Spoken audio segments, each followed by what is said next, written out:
TV ప్రేక్షకులకు శుభాశీస్సులు.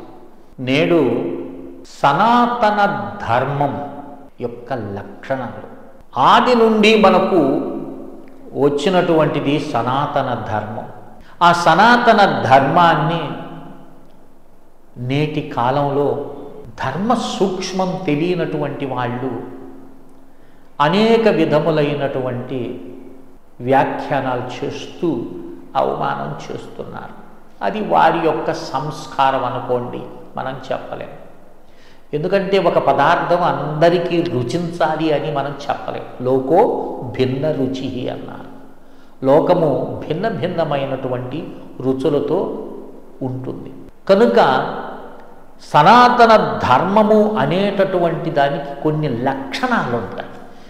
ఇప్పుడు చూడండి, ఒక్కొక్క వ్యాధికి కొన్ని లక్షణాలు ఉంటాయి. లక్షణాన్ని గుర్తించి వ్యాధిని మనం నిర్ధారణ చేస్తాం కదా. కళ్ళు పచ్చంగా ఉన్నాయనుకో, అయ్యో వీడికి కామెర్లు వచ్చినాయండి అంట. అన్నం రుచించక శరీరం వేడిగా ఉందనుకో, జ్వరం వచ్చిందండి అని. ఇలా ముందు మనం లక్షణాన్ని గమనించి వ్యాధిని నిర్ధారణ చేస్తుంటాం కదా. అలాగే సనాతన ధర్మం అనేటటువంటిది కొన్ని లక్షణాలు ఉన్నాయి. దీనికి దేన్ని సనాతన ధర్మము అంటారు అనేది, సనాతన ధర్మం యొక్క ఉద్దేశ్యం ఏమిటి అనేది మనం గ్రహించాలి. ప్రతి హిందువు, ఇక్కడ ముందు హిందూ అనే పదం తర్వాత వచ్చింది, కానీ మొట్టమొదటిగా మనము సనాతన ధర్మంలో, ధర్మం అన్నారు బాగా గుర్తుపెట్టుకోండి, మతం అనలేదు. ఈ సనాతన ధర్మానికి 12 లక్షణాలు ఉన్నాయి. ఆ లక్షణాలు ఉంటే నువ్వు సనాతన ధర్మాన్ని అనుష్ఠానం చేస్తున్నట్టు లెక్క. అవి ఏమిటో మనం ఈరోజు తెలుసుకున్నాం. సనాతన ధర్మ లక్షణాలు ఏమిటయ్యి? సత్యం దమః తపః శౌచం సంతుష్యో హ్రీః కమార్జనం జ్ఞానం శమోదయోద్యానం ఏష ధర్మ సనాతనః.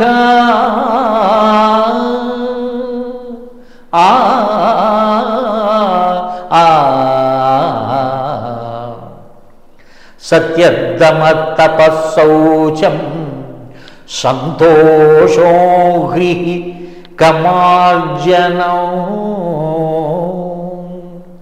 జ్ఞానం శమోదయోద్యానం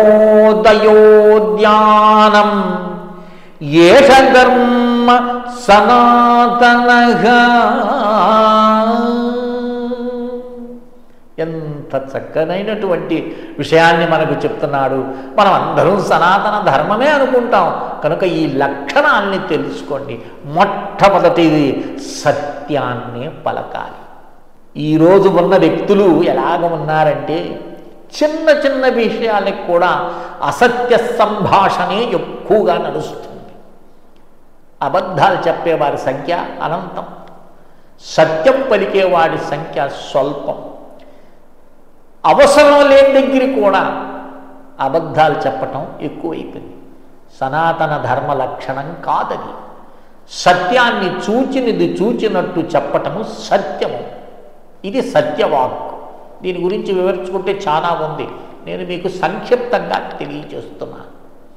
ఇక ఇంద్రియ నిగ్రహము అన్నారు.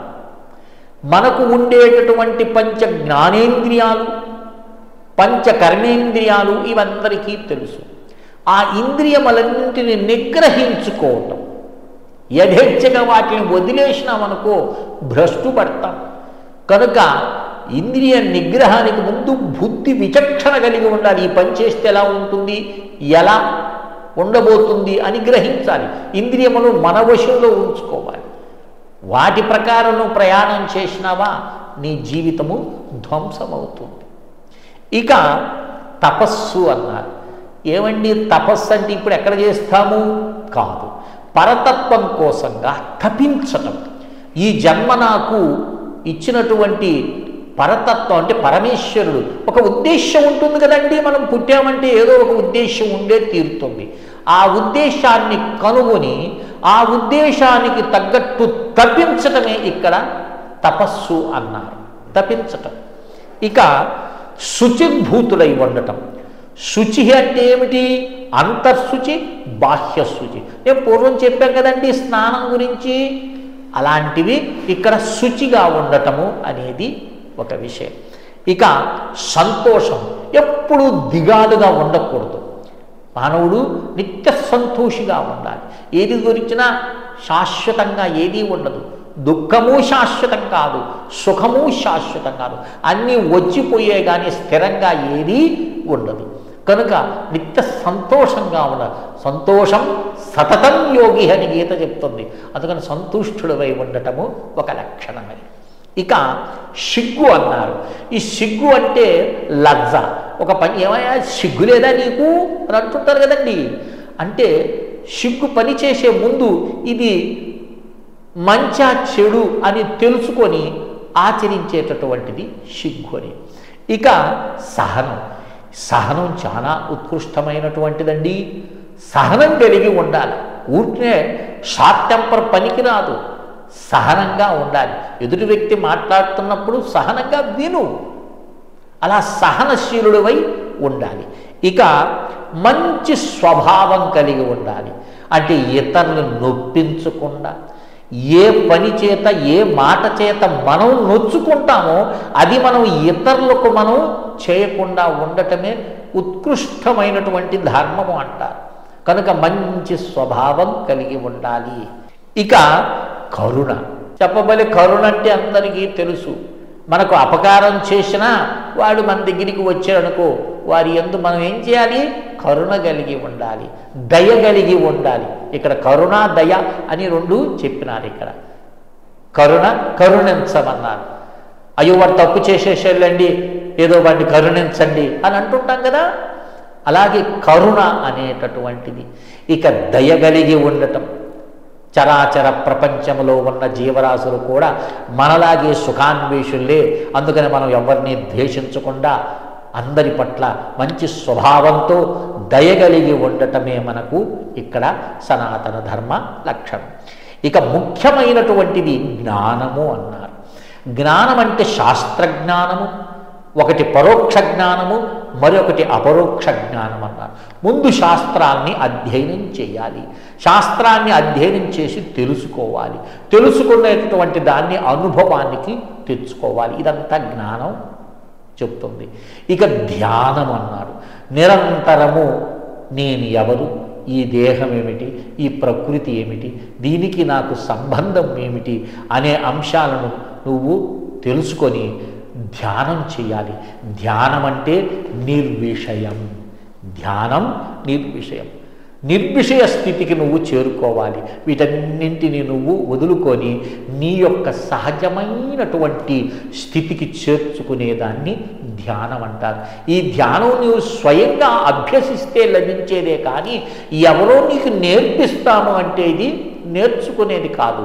తెలుసుకొని అనుభవాత్మకంగా నువ్వు దాన్ని అభ్యాసం చేస్తే మనసు ఎప్పుడైతే శాంతిస్తుందో, సంకల్ప వికల్పాలు ఎప్పుడైతే అణిగిపోతాయో నీ మనసు ప్రశాంతమైన స్థితికి చేరుకుంటుంది. అది ధ్యాన స్థితి. అందుకే ఉపనిషత్తు ఏం చెప్తుంది? ధ్యానం నిర్విషయము అన్నారు. ధ్యానం అనేటటువంటిది నిర్విషయం, ఏ విషయము ఉండక గాలి లేని చోట దీపము ఎలాగైతే నిశ్చలంగా ఉంటుందో అలాంటి స్థితికి రావటమే ధ్యానం. అర్థమైందా? సనాతన ధర్మం యొక్క వైభవము, సనాతన ధర్మంలో నువ్వు ఉన్నావంటే ఇవన్నీ ఆచరిస్తూ కాలం గడపాలి. అందుకే సనాతన ధర్మం ఉత్కృష్టమైనటువంటి ధర్మం అది. అంతేగాని ఇది నువ్వు చెయ్యాలి, ఇది చేయకపోతే నిన్ను చంపేస్తాను, ఇది నువ్వు ఆచరించకపోతే నిన్ను నరకంలో వేస్తాను, అలా భయపించటం లేదు మనకి. ఇది ఈ లక్షణాలు కలిగి ఉండాలి, ఈ లక్షణాల కోసం నువ్వు ప్రయత్నం చేయాలి అని మనకు సనాతన ధర్మం చెప్తుంది. కనుక అందరూ కూడా సనాతన ధర్మ లక్షణాల్ని తెలుసుకొని ఆచరించి తరిస్తారని ఆశిస్తూ శ్రీ విద్యోపాసకులు శ్రీమండే లక్ష్మీ నరసింహారావు లోకా సమస్తా సుఖినో భవంతు. ఓం తత్సత్, ఓం తత్సత్, ఓం తత్సత్.